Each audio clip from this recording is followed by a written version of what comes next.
Hi everyone, it's John Mitchell, and in today's video we're going to continue on with our management skills. So this is part 2, looking at the next lot of management skills. Now the next skill is leading. So leading is the ability of a manager to actually influence and motivate people towards the achievement of business objectives. So we've spoken before about planning and how that's setting objective and working out the strategies to achieve that particular objective. Well, leading is about trying to influence others to try and work towards that particular objective. So it gives people direction. Leading motivates people towards that new direction. Now, good leadership will improve morale and will help the business achieve their objectives. So just think about any leader in any field.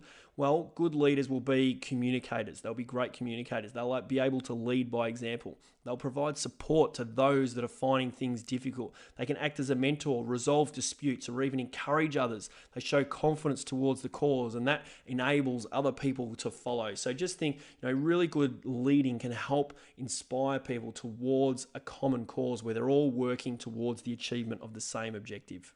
So the next skill is decision making, which is the ability of a manager to select the most appropriate course of action from a range of alternatives. Now, decision making can be completed by the manager alone, as we saw if we think back to the management styles, like with a persuasive or an autocratic management style, or it can be part of a group, so where the manager seeks feedback from the employees or whether they join in with the employees to make decisions. Now, decisions will range from really straightforward decisions that can be made in a second to highly complex decisions that can really impact the future direction or even the success of a particular business. Now, again, I think it's important to at least have an idea of a decision-making process. It doesn't have to be this process specifically, but any sort of logical set of steps. If we just think about what is the actual process of a manager making a decision, well, first of all, they would identify the problem or objective to be really clear about what the issue is that they're trying to make a decision on, gather information so that they can make an informed decision, develop alternatives about the possible solutions that's going to help them achieve the set objective or resolve the issue that they're trying to resolve, analyze each of those alternatives to figure out which one's the most appropriate, choose the most appropriate and actually implement it, and then finally gather by getting feedback on the final decision to see whether it's actually been a positive decision that's made and therefore possibly take corrective action again if it hasn't been.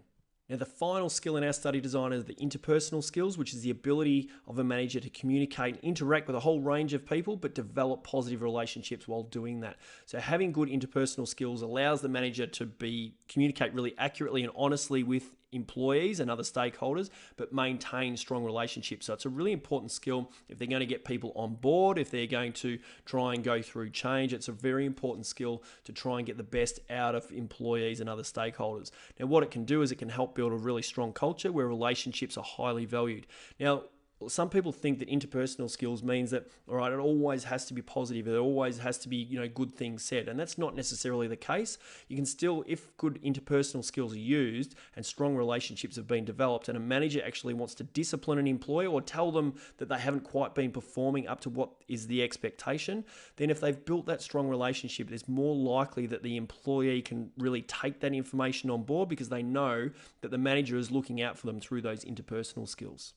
Now, another thing that we need to know is the relationship between the management styles and the management skills. And there's a really strong relationship between the styles and skills because if you think about it, the style that's used is a real reflection of the skills that are being used. So, for example, an autocratic manager, when you think about the autocratic manager where it's giving direct communication, well, it uses one-way communication and centralized decision making. So the autocratic style is a direct reflection of those two skills. Now, each management style relies more heavily on different management skills, and it's important to think about that. So if we look at an autocratic manager, then it's going to rely heavily on different skills. So for example, it's going to rely heavily on one-way communication from the manager to the employee, also going to be delegation of tasks. So rather than any delegation of decision-making, there's going to be clear delegation of tasks so that the employee knows exactly what they need to achieve. Again, another skill, decision-making, but it's centralized decision-making. And also there's going to be a heavy reliance on planning, of the manager doing the planning, of the manager setting the objective and determining the strategies that are going to achieve that objective. But simply then, they tell the employees the work that they need to do.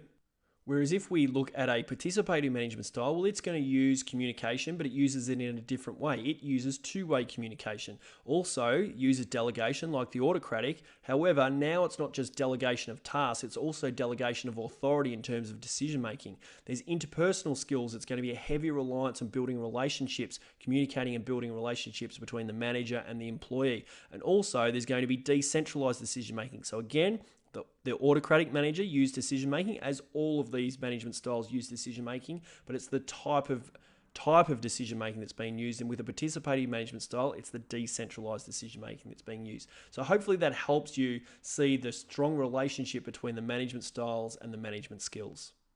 So just to recap, the 6 management skills that are in our study design are communication, delegation, planning, leading, decision-making, and interpersonal skills. You are more than welcome to learn other skills and use those. However, you must know these ones specifically because they are in your study design.